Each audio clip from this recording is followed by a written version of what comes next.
Problemas familiares? Você tem desafios na tua família? Talvez no casamento, talvez com os teus pais, você que é pai, talvez com algum filho teu. Será que problemas na família é algo comum na nossa sociedade? Sim, muito mais comum do que nós gostaríamos que fosse. Para que você possa ter uma ideia, existe uma quantidade muito grande de casamentos que terminam no primeiro ano. Na cidade onde eu moro, em Brasília, aqui no Distrito Federal, no Brasil, é incrível porque eu estive em um cartório e eles me informaram que a quantidade de casamentos que acontece por ano é a mesma quantidade, em média, de divórcios que acontecem também no mesmo ano. Será que a família perdeu o sentido? Será que a família é uma instituição ultrapassada? Será que diante da modernidade dos dias atuais, daquilo que as pessoas chamam de relacionamentos líquidos, será que a família não tem mais espaço na nossa sociedade? Eu sou Leonardo Rabelo, que bom que você está aqui. Hoje nós vamos falar sobre o primeiro milagre de Jesus, que o milagre dele aconteceu em um casamento. Esse milagre está relatado no Evangelho de João. Trago comigo aqui a minha Bíblia. No Evangelho de João, no capítulo número 2, eu recomendo que você depois o leia. Vai valer com certeza muito a pena. Jesus havia sido convidado para uma festa de casamento. Jesus gostava muito de festas. Ele esteve lá com os seus discípulos e em determinado momento da festa acabou o vinho. Sua mãe Maria o chama e fala para ele que o vinho acabou. O vinho acabou. O vinho na Bíblia, no texto bíblico, ele traz em si um significado profético. Esse significado é da alegria. O texto bíblico vai nos dizer que o vinho alegra a vida. O que estava acabando naquele casamento ali, logo no início, era a alegria. Aquele problema com o vinho poderia trazer um grande conflito, como pequenas coisas às vezes na tua casa. De repente, quando você vai olhar, o conflito se tornou grande demais para uma coisa muito pequena. Quantas pessoas que estão em guerra brigando e quando vão parar para olhar e se perguntam como começou a nossa discussão. É incrível porque às vezes a pessoa não se lembra. Não se lembra. Qual foi a última vez que você teve uma discussão, um problema, um tempo de extenso silêncio no teu relacionamento familiar? Qual foi o momento ou a última vez que você olhou para a tua família e que você não se sentiu feliz ali? Que não foi bom estar ali? Que não foi gostoso estar com os teus? Quando que aconteceu isso? Isso estava para acontecer há 2000 anos naquela festa, só que tem uma coisa. Jesus estava ali.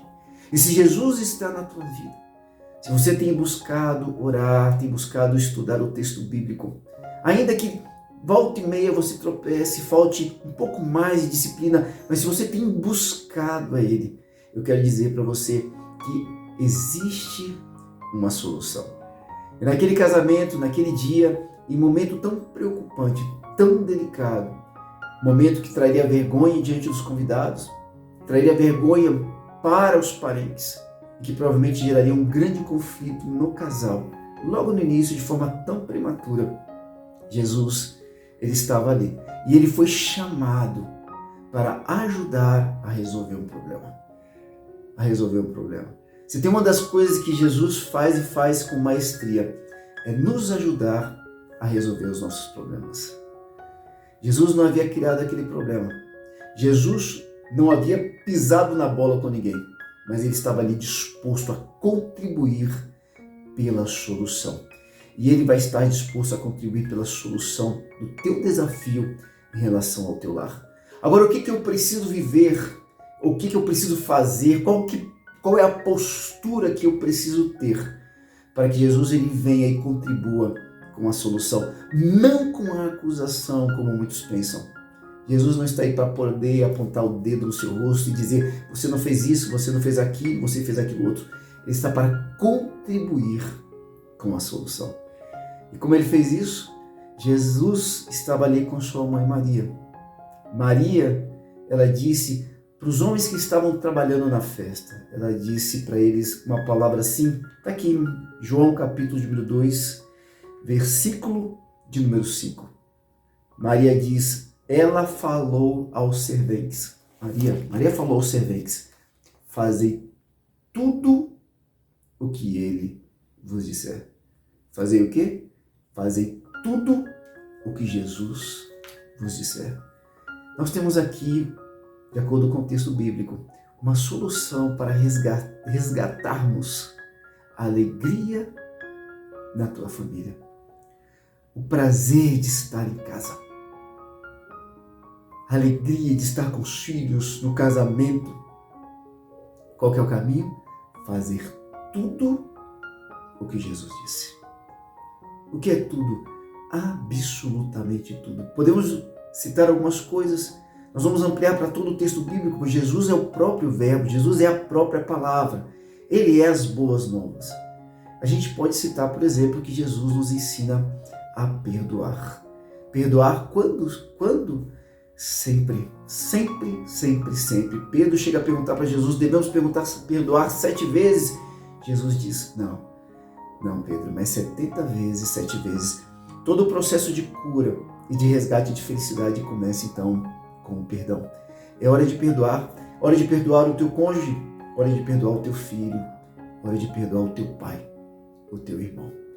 Hora também de se perdoar. O auto-perdão é se permitir a ser feliz. Alguns se condenam e acreditam que nunca poderão ser felizes em família porque um dia cometeram um erro. Aprenda a se perdoar e perdoe aqueles que um dia te feriram. Jesus chega ao ponto de dizer que se você foi ferido em um lado da sua face, ofereça então a outra face.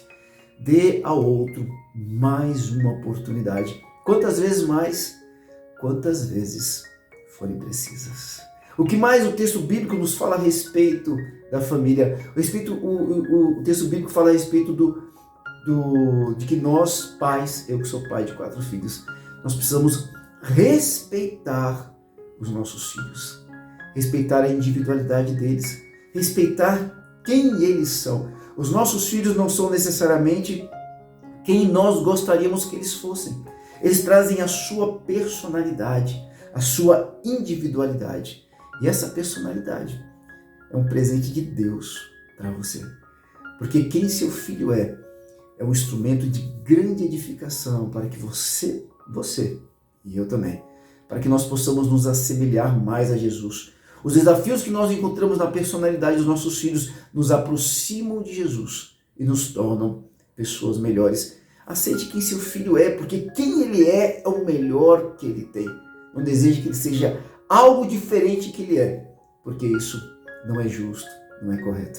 É claro que a gente sempre vai desejar e vai sonhar que nossos filhos possam se tornar pessoas melhores, mas cada um deles tem assim, digamos, o seu jeitão.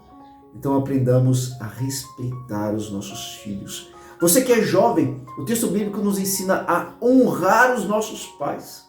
Então pergunte-se, como eu faço para honrar o meu pai? Quando, por exemplo, eu estou na escola, eu estou na faculdade e eu vou bem, as minhas notas são boas, eu honro os meus pais. Quando eu me desenvolvo e eu cresço, quando eu mesmo edifico já adulto uma família, eu honro os meus pais. Quando eu estruturo a minha vida financeira, a minha carreira, eu honro os meus pais. Por onde eu vou, onde eu entro, as pessoas olham para mim e se conhecem os meus pais, eles pensam, aí está o Leonardo, filho do Rabelo, filho da carne. E aquilo que eu fizer, aquilo que eu falar, como eu reagir, vai honrar ou desonrar os meus pais. Uma história que precisa ser honrada segundo o texto bíblico. A Bíblia chega a dizer que se nós honrarmos os nossos pais, longos serão os nossos dias nesta terra. A Bíblia chega a dizer que a mulher sábia é aquela que edifica o lar. Se há sabedoria na mulher, ela vai construir o seu próprio lar.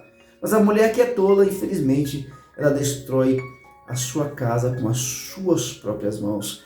Mulheres, abracem o desafio e o privilégio de serem edificadoras da família. Edifique então com amor, com paz, com esperança, com alegria. Seja você aquela que reúne a família ao redor da mesa para um tempo de intimidade. Seja você aquela que convide os seus entes amados para um tempo de oração. Seja uma edificadora. E a Bíblia ainda diz que para o homem, para o marido, cabe a ele dar a sua vida pela sua própria esposa. Dê a vida. A vida. Qual que é a direção de Jesus Cristo para reconquistar a alegria no teu casamento, na tua família, no relacionamento com os teus amados? Fazer tudo, é tudo, irmãos. Fazer tudo aquilo que Jesus lhes disser.